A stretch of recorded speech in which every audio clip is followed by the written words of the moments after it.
오늘은 제가 남북한이 서로 군사연습을 행하면서 치열하게 군비 대결을 벌이고 있는 와중에 여태까지 우리가 많이 다뤄왔던 북한 핵 문제 해결 방향, 그리고 또 UPF에서 UPF와 가정연합에서 활발하게 주장해왔고 운동을 해왔던 제5 유엔 사무국 유치운동의 필요성과 시급성, 그것이 한반도 평화체제에 어떤 연관이 있을지 그런 부분에 대해서 한번 소개하는 시간으로 준비를 해봤습니다.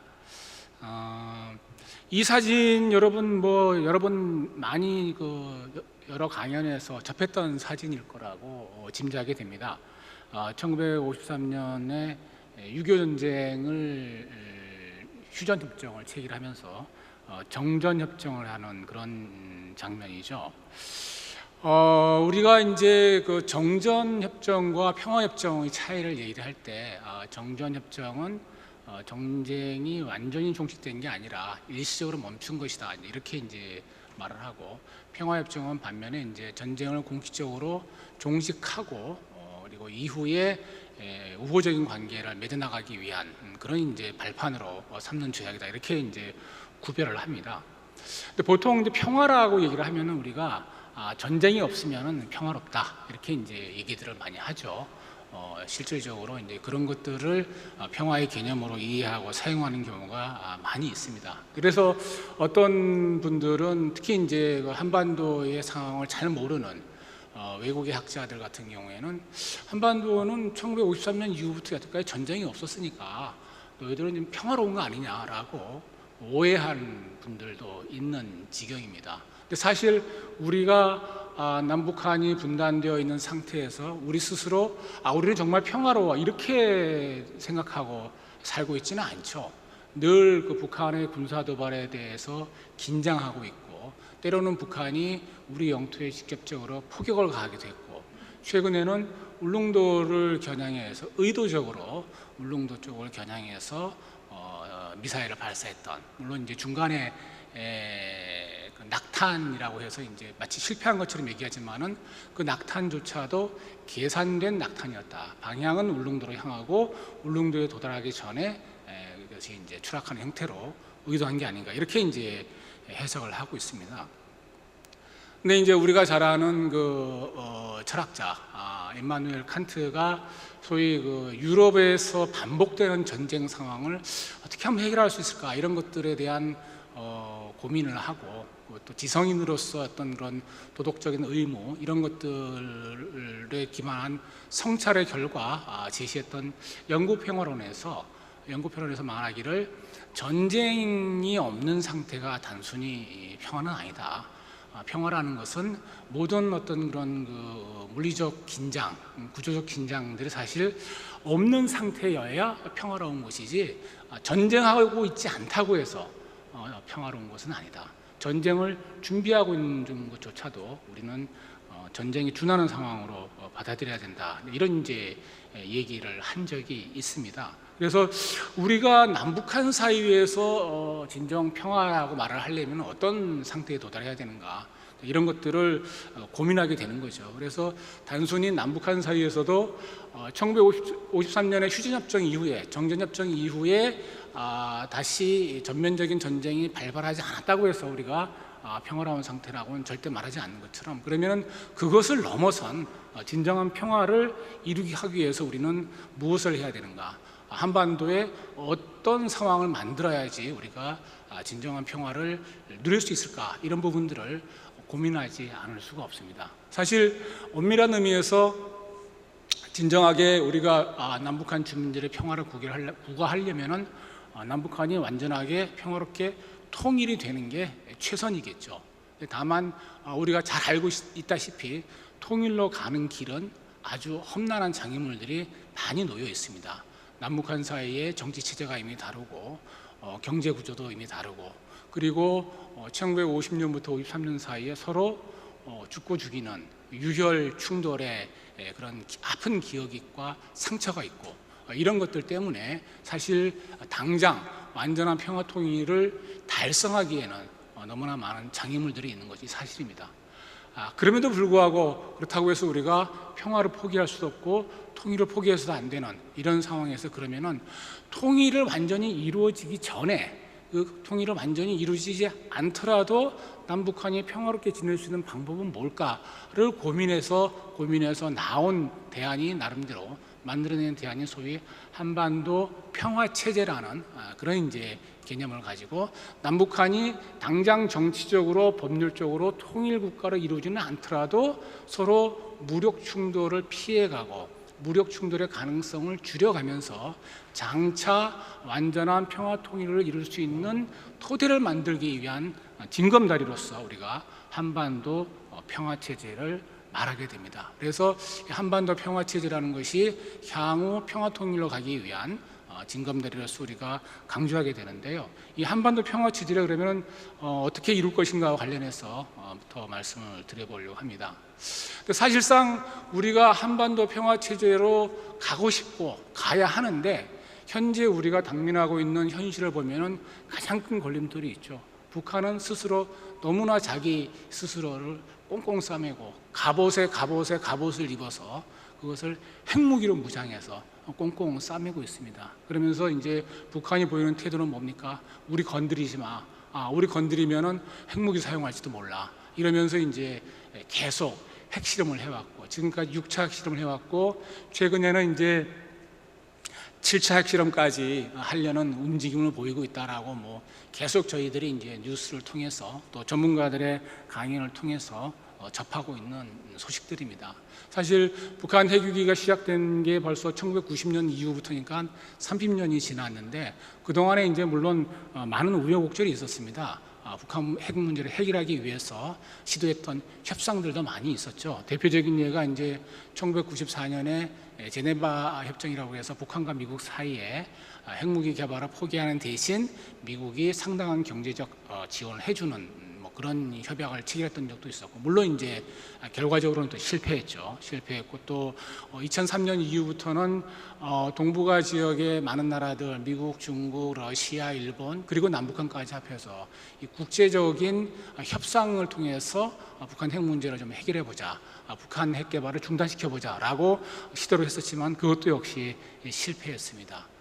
그리고 가장 최근에는 트럼프 행정부하고 김정은하고 두 차례의 회담을 하면서 북한 핵무기 개발을 중단시키기 위한 노력이 있었지만 그것도 역시 실패했죠. 그리고 그 이전에 오바마 행정부 8년 시절에 오바마 행정부가 택했던 전략적 인내라는 그런 전략적 무관심의 시기 동안에 북한은 엄청난 핵실험을 감행하면서, 여러 차례 핵실험을 감행하면서 실질적으로 핵무기를 고도화시키고 또 미사일, ICBM 개발까지 해나가면서 자신들의 어떤 그 무장력을 강화시키는 그런 이제 일련의 과정들이 있었습니다.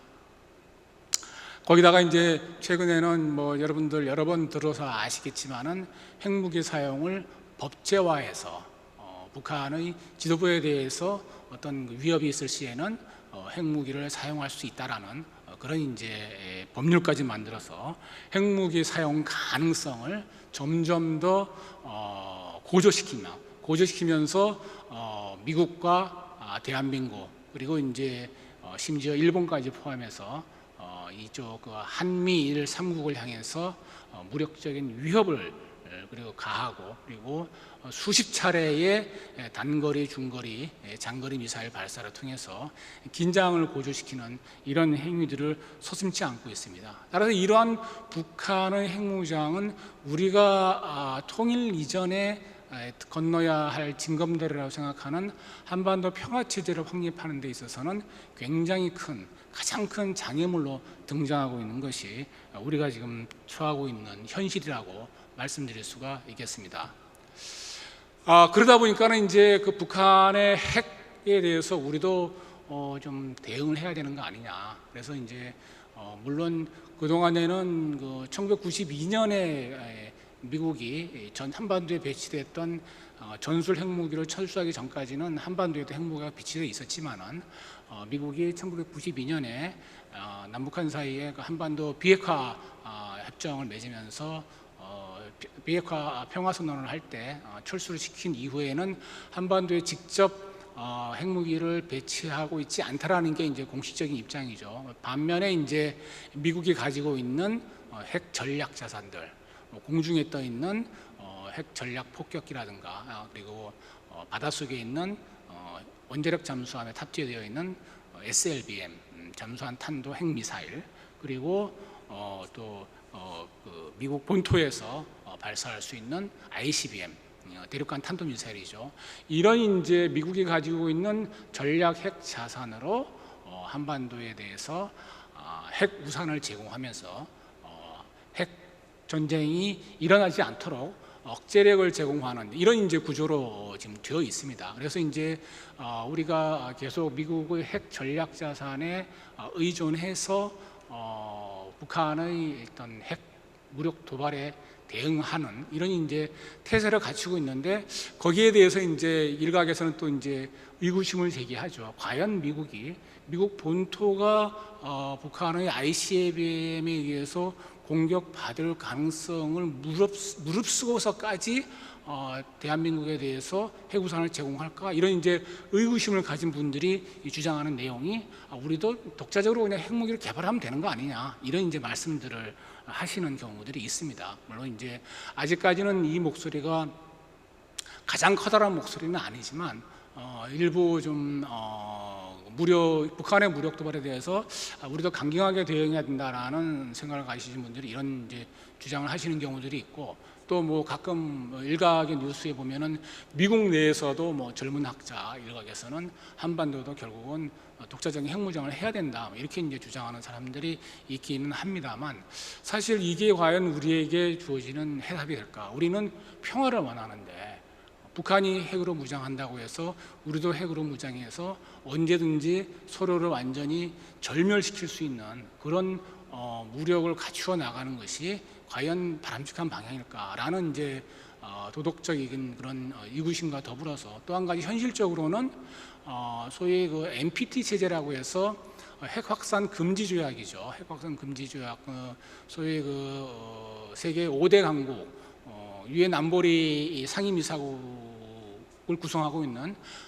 영국, 프랑스, 러시아, 미국, 중국 이외의 나라들이 핵무기를 개발하는 것을 금지하고 있는 국제조약이죠. NPT 체제라고 하는 그런 체제 속에서 과연 우리가 독자적으로 핵무기를 개발하는 것이 가능할까? 물론 이제 이 NPT 체제 하에서도 독자적으로 핵무기를 달성했던 나라들이 몇 나라 있죠. 인도하고 파키스탄. 인도, 파키스탄은 물론 이 조약에 아예 가입을 안 했었습니다. 아예 가입을 안 하고 여러 가지 국제 정서를 이용해서 개발한 사례들이 있고, 또 우리가 이제 암묵적으로 뭐 이스라엘도 가지고 있지 않을까 이렇게 생각을 하고, 북한 같은 경우에는 이 NPT 체제 속에서도 미국의 제재와 유엔의 제재를 뚫고 어떻게 보면은 그 북한 인민들의 경제 생활을 희생시켜 가면서 스스로 핵무기 개발에 좀 매진한, 그리고 핵무기 개발에 성공한 사례에 속하겠죠. 근데 우리가 과연 독자적인 핵무기 개발에 나선다고 했을 때 우리에게 주어진, 북한에게 주어졌던 것과 같은 강도의 경제 제재와 외교적 제재가 주어졌을 때 대한민국이 버틸 수 있을까? 북한이 버틴 것처럼, 이런 부분은 굉장히 심각하게 사실은 생각해봐야 될 문제입니다. 우리는 대외 개방 경제이고 수출을 통해서 국가 경제를 유지하고 있고, 수출을 통해서 우리의 국력을 신장시켜 왔는데, 이런 상황에서 과연 핵무기를 개발하겠다고, 북한을 상대하기 위해서 핵무기를 개발하겠다고 나섰을 때 주어질 유엔 차원의 경제 제재와 미국이 주도하는 경제 제재, 외교 제재를 통해서 고립되었을 때 대한민국의 현재 경제, 정치, 사회 구조가 유지될 수 있을까에 대해서 우리는 심각하게 고민해 봐야 됩니다. 그래서 사실상 많은 전문가들은 독자적인 핵무기 개발에 나서는 것은 우리가 선택할 수 있는 선택지가 아니다, 현실적이지 않다라는 견해에 동의하고 있는 상황입니다. 그러니까 여전히 우리는 북한의 핵무기 위협에 노출되어 있고, 또 그것을 방어하기 위해서 일정한 정도로는 미국이 제공하는 전략 핵 자산, 소위 미국의 확장 억제력에 어느 정도 의존하지 않을 수 없는 그런 것이 우리가 처해 있는 현실이라고 말씀드릴 수가 있겠습니다. 그런데 우리가 처해 있는 안보 위협이 과연 북한의 핵 위협만 있느냐, 여기에 대해서 다른 위협들도 중첩적으로 가중되고 있는 게 한반도, 대한민국이 처해 있는 처지라고 말씀드릴 수가 있겠습니다. 그 중에 하나가 이제 소위 우리가 아시아 패러독스라고 얘기를 하죠. 아시아 패러독스라는 게 뭐냐면은 잘 아시겠지만 소위 냉전이 종식된 이후에 세계 경제가 팽창하고, 그리고 중국도 개방 경제 체제를 채택하기 시작을 했고, 또 이제 일본의 경제력, 대한민국의 경제 성장, 이런 일들이 동시에 진행되면서 사실 아시아 국가들끼리의 경제적인 교류, 그리고 이제 수출입을 통한 경제 교역의 규모, 그리고 이제 이런 것들에 기반한 공동의 경제적인 번영, 이런 것들은 상당히 획기적으로 발전하고 있는 게 우리가 목도하고 있는 현실입니다. 그런데 반면에 이런 경제적으로는 서로 협력하고 의존하고 있는 이런 구조를 만들어낸 반면에 아시아 국가들끼리의 분쟁 역시 끊이지 않고 있습니다. 사실상 중국과 일본의 사례를 보면은 생각구 열도라고 그러죠. 다이오다이 부분을 둘러싼 영토 분쟁이 있고요. 러시아와 일본 사이에도 북해도 위쪽에 있는 소위 북방 4개 도서, 과거에 일본의 영토였으나 2차 세계대전 이후에 소련이 점령하면서 현재 러시아가 지배하고 있는 북방 4개 도서에 대한 영토 분쟁, 그건 러시아와 일본 사이에 벌어지고 있죠. 그리고 이제 일본이 계속 시비를 걸고 있는 독도 문제. 거기다가 이제 또 이거 영토 문제라고 얘기해야 될지 한민족 내의 문제라고 해야 될지 애매한 부분이긴 합니다만, 중국 본토와 대만과의 어떤 긴장 문제, 이런 식으로 어떤 그 아시아 지역 영내 국가들끼리의 정치적 긴장과 어떤 영토 문제로 인한 어떤 민족적 감정의 어떤 대립, 이런 것들이 굉장히 고조되어 있는 것도 사실이거든요. 이렇기 때문에 아시아의 어떤 그런 안보 상황, 특히 동북아시아의 안보 상황은 결코 그렇게 녹록한 상황이 아니다. 이런 것들을 이제 빗대어서 우리가 아시아 패러독스라고 얘기를 하고 있습니다. 여기에 대해서 여러분 수십 번, 수백 번 들었을 미중 패권 경쟁. 미중 패권 경쟁을 하면서 이 미중 패권 경쟁이 격화되면서 우리가 예전에는 미중이 좀 중국이 경제적으로 성장하면서 미국에 의지하고, 미국도 이제 세계 경제 질서를 자본주의 자유시장 경제 질서로 확대 재편하기 위해서 중국의 성장을 묵인했던 시절에는 우리가 중국 시장을 활용하면서 미국에게 안보를 의존하는 이런 소위 구조가 가능했었지만은, 미국과 중국의 어떤 패권 경쟁이 격화되고 있는 와중에서, 그리고 그런 것들 때문에 한미일과 북중러 이 신냉전 체제가 만들어지고 있는 상황에서 우리가 과연 그런 어떤 줄타기 외교를 계속할 수 있을 것인가, 이런 이제 문제, 이런 것들이 겹쳐 있기 때문에 현재 한반도, 특히 대한민국이 처해 있는 상황은 아주 다층적인 안보 딜레마에 갇혀 있다, 이렇게 말씀드릴 수 않을 수가 없습니다. 그래서 이런 건 다층적인 북한 핵 문제를 비롯해서 이런 다층적인 안보 딜레마를 탈출하기 위한 대한민국의 선택은 무엇이어야 될까, 이 부분과 관련해서 저는 오늘 다시 우리 제5 유엔 사무국 유치 활동의 필요성, 그리고 제5 유엔 사무국, 달리 제가 표현하자면 유엔 아시아 사무국이라고 말씀드릴 수 있을 것 같은데요. 이 소위 제5 유엔 사무국의 한반도 DMZ 유치의 필요성을 다시 한번 강조하고자 하는 이런 이제 말씀을 드리게 됩니다. 사실 이 한반도 평화 체제, 북한의 핵 위협을 막아내고, 또 우리가 우리가 겪고 있는 이 다층적 안보 딜레마 상황을 탈출하기 위한 한반도 평화 방안으로서의 한반도 평화 체제를 달성하기 위한 방안으로 저는 늘 강조해 왔듯이 다시 한번 강조하고 싶은 것이 유엔을 한반도에 품어야 된다. 유엔을 한반도 DMZ에 품어야 된다. 이렇게 이제 말씀드리고자 합니다. 사실 유엔과 한반도와의 역사적인 관계는 여러분 잘 아시다시피 아주 뿌리가 깊죠. 6.25 전쟁 당시에 유엔 연합군이 대한민국이 완전히 적화 통일되는 것을 막아냈던 그런 사례가 있었고, 그리고 전쟁 이후에 전후 재건을 위해서 유엔 개발위원회를 비롯해서 많은 유엔 차원의 원조 또 활동이 있었습니다. 그런 것들이 사실 오늘날 우리 대한민국이 이만큼의 경제력을 재건하기까지 상당히 중요한 뿌리가 되었다, 이런 말씀도 드리지 않을 수가 없습니다. 그래서 궁극적으로 현재는 우리가 그 선진국으로 공식적으로 인정받을 수 있는 정도로까지 발전하지 않았느냐, 이런 것들이 다들 사실상 물론 유엔만의 그 성과는 아니었겠지만 다른 우리 국민들의 노력과 또 이제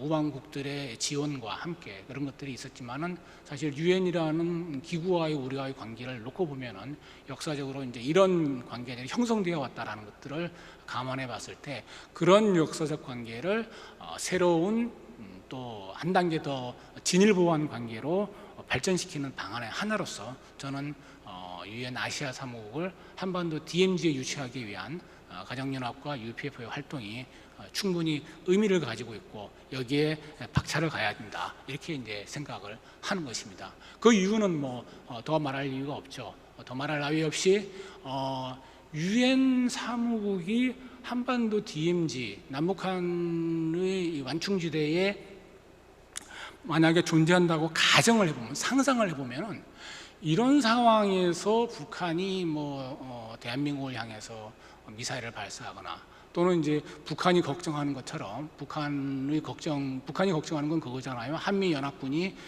자기들을 공격하지 않느냐, 이런 이제 걱정인데, 북한이 공격하는 것처럼 한미 연합군이 휴전선을 넘어서 북한을 향해 무력으로 진격하는 이런 일이 벌어지기는 어려울 거라고 상상할 수 있습니다. 그래서 사실 한반도 DMZ 남북한 사이의 이 완충지대에 유엔 사무국을 유치하고 그 전 세계의 외교관들이 그곳에 모여 있다고 가정을 하면은 이 한미 연합군도 북으로 못 올라갈 거고, 북한 역시 대한민국을 향해서 미사일이나 핵으로 위협하는 행동을 하지는 못할 거라는 게 저의 생각이고, 또 여러분들이 동의하시는 바라고 생각합니다. 그래서 이 유엔 아시아 사무국 혹은 제5 유엔 사무국, 유엔의 5번째 사무국이죠. 유엔의 5번째 사무국을 한반도에 유치하는 것이 바로 이 한반도와 유엔을 물리적, 역사적 관계를 넘어서서 물리적으로 공간적으로 완전히 결합시키는 것이 한반도에서 평화를, 한반도의 남북한 사이의 무력 분쟁을 예방하는 평화 체제를 만들어내는 아주 중요한 방안이 아닐까, 해결 방안이 아닐까, 이런 생각을 해보게 됩니다.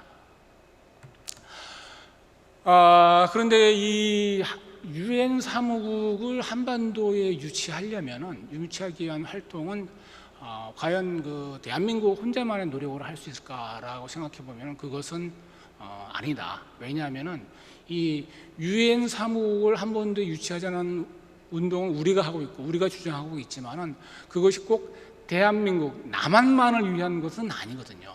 남북한 사이의 무력 분쟁의 가능성을 예방하고, 그리고 그런 상황 속에서 북한의 비핵화 문제를 전 세계의 어떤 외교관들이 모여서 국제 회의 형태로 다룰 수 있는 그런 이제 공간을 만들어낸다라면은, 그것을 하기 위한 우리의 외교적인 활동은 우리만 독자적으로 하는 것이 아니라 북한이 함께해야, 남한과 북한이 손을 잡고 함께해야 의미가 있는 것이고, 그리고 그렇게 했을 때 국제사회를 향한 우리의 목소리와 주장이 확실한 명분과 공감을 얻을 수 있다, 이렇게 생각을 합니다. 그래서 지금 시작은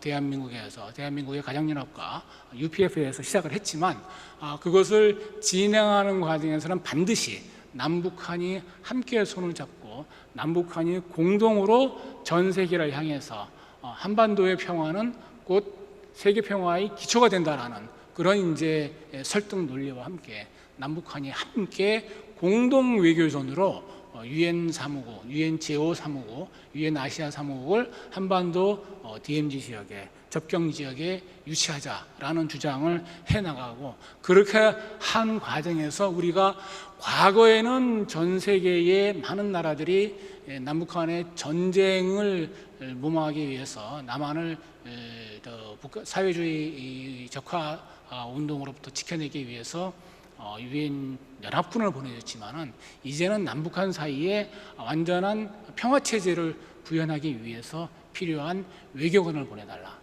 군대가 아니라 외교관을 보내달라라고 우리가 호소해야 되는 그런 상황이 아닌가 생각을 해봅니다. 사실 이 지금 제가 오늘 다시 유엔 제5 사무국 유치와 한반도 평화 체제에 대해서 말씀드리지만은, 이런 부분들에 대한 말씀이 사실 오늘 처음 하는 게 아니죠. 말씀드렸듯이 제가 2014년에도 제네바 유엔 사무국의 국제 회의장에서 이와 비슷한 말씀을 드린 바가 있고, 국제사회를 향해서 호소한 바가 있고, 그 이후에 이제 세계일보를 비롯해서 천주평화연합 그리고 이제 가정연합에서 계속 이런 운동들을 해왔습니다. 해왔고, 또 남북한 공동 외교가 필요하다는 얘기도 오늘 새삼스럽게 처음 드리는 말씀은 아닙니다. 제가 2014년도에 거기 제네바에 다녀온 이후부터 칼럼도 쓰고 지속적으로 기회 있을 때마다 한반도 평화 체제를 위해서는 남북한 유엔 유치 운동을 공동 외교존으로 전개해 나갈 필요가 있다, 이런 말씀을 누누이 강조해 오고 있습니다. 그래서 오늘 다시 한번 이 북핵 위기와 관련해서 한반도 평화 체제, 그리고 한반도 평화 체제를 확실하게 만들기 위한 방안의 하나로서 제5 유엔 사무국 유치를 다시 한번 상기시킨 이유가 이런 부분이 있는데요. 지금의 상황을 한번 간단하게 짚어보면은, 제가 왜 이 부분을 다시 한번 시급한 과제라고 말씀드리는지 그 배경을 한번 이해할 수 있지 않을까 생각을 합니다. 첫 번째 사진이 이제 푸틴이죠. 푸틴의 행적을 보면은, 푸틴은 이제 러시아의 대통령으로 선출된 이후에 장기 집권을 해왔습니다. 물론 중간에 잠깐 4, 5년 정도 다른 분에게 권력을 내주는 척 했었지만은, 다시 이제 본인이 대통령 자리에 들어와서 장기 집권을 해나가고 있는데요. 이 장기 집권의 결과가 뭡니까? 자신의 권력 기반을 계속 유지하기 위해서 푸틴이 선택한 것은 우크라이나를 쳐들어가는 거였습니다.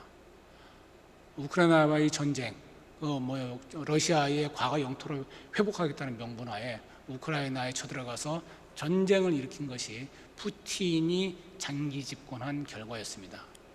최근에 중국 두 번째 사진 보면은 중국의 시진핑이 3기 연임하는 데서 국제적인 뉴스가 되었던 장면이죠. 후진타오를 전 주석이었던 후진타오를 강제로 퇴장시키는 장면. 이 장면을 통해서 시진핑은 중국의 최고 지도자는 나다, 아무도 까불지 마라, 그러면서 이제 인민의 수령이라는 이 중국 공산혁명의 아버지 마오쩌둥이 사용했던 칭호를 자신이 다시 사용하면서, 사실을 뭐 시황제라 그러죠. 요즘 시진핑을 향해서 황제 종신을 노리고 있는 시황제.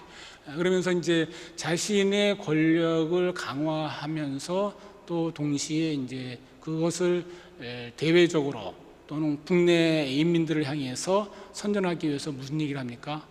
대만을 무력으로 통일하는 것을 우리는 포기하지 않았다.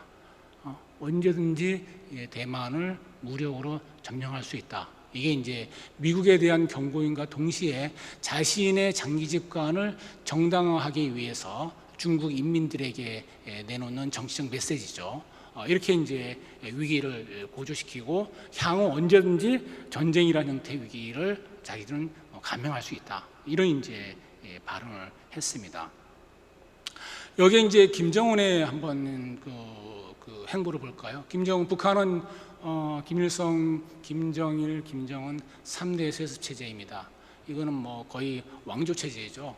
개개인이 10년, 20년 하는 거하고는 차원이 다른 그런 이제 권력 체제를 형성하고 유지하고 있는데요. 여기에 최근에 이제 핵 개발의 완성도를 높임과 동시에 핵을 자신들이 원하면 언제든지 사용할 수 있다. 심지어는 자신들을 위협하면 핵이 자동적으로 사용되도록 하는 프로세스를 법제화시킨 이런 이제 지경까지 가 있습니다. 그래서 저는 걱정하는 게 뭐냐면은 이 푸틴이 전쟁이라는 장기 집권의 결과로서 전쟁을 선택한 것처럼 시진핑이 만에 하나 향후 5년, 10년 사이에 대만을 향해서 무력 도발을 감행해서 대만을 완전히 점령하든 아니면 대만을 향한 제한적인 전쟁이 되든 무력 도발을 감행하고 이런 일들이 벌어질 때 김정은은 어떤 선택을 할까?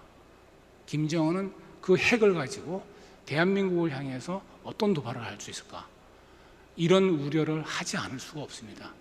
그리고 이 시기가 10년, 20년, 30년 후의 일이 아니라 저는 시진핑이 3기 연임, 이제 공식적으로 3기 연임을 했는데 이 시진핑이 이것을 다시 연장시키기 위한 방안으로서 푸틴이 우크라이나를 쳐들어갔던 것처럼 이 시진핑이 대만을 향해서 무력 통일을 시도하지 않으리라는 보장이 없는 거고 만에 하나 그런 일이 벌어진다면 그것은 향후 5년 전후의 일이 될 텐데 그때 북한이 어떤 선택을 할까? 이런 걸 생각해 보면은 우리 한반도의 평화 이것은 지금 10년 뒤에 20년 뒤의 일 제5 유엔 사무국 유치 한반도 평화 체제 완성 이게 20년 뒤 30년 뒤의 일이 아닙니다. 당장 해야 되는 일이거든요. 당장 해야 되는 일이기 때문에 그렇기 때문에 저는 다시 한번 오늘 이 시간에 이 한반도 평화체제의 수립을 위해서는 우리가 제5 유엔 사무국을 반드시 그것도 시급하게 서둘러서 한반도 DMZ에 유치하기 위한 노력을 가일층 기울여야 되는 거고 그리고 이런 우리의 목소리들이 제발 정부 당국자들에게 전달이 되어서 그 정부 당국자들이 이런 우리 충정과 그리고 현실적인 필요성에 입각해서 한반도의 유엔 사무국을 유치하기 위한 그런 외교적인 움직임들을 좀 정부 차원에서 조직해 주기를 진심으로 바라면서 오늘 제 말씀은 여기서 마치도록 하겠습니다. 감사합니다.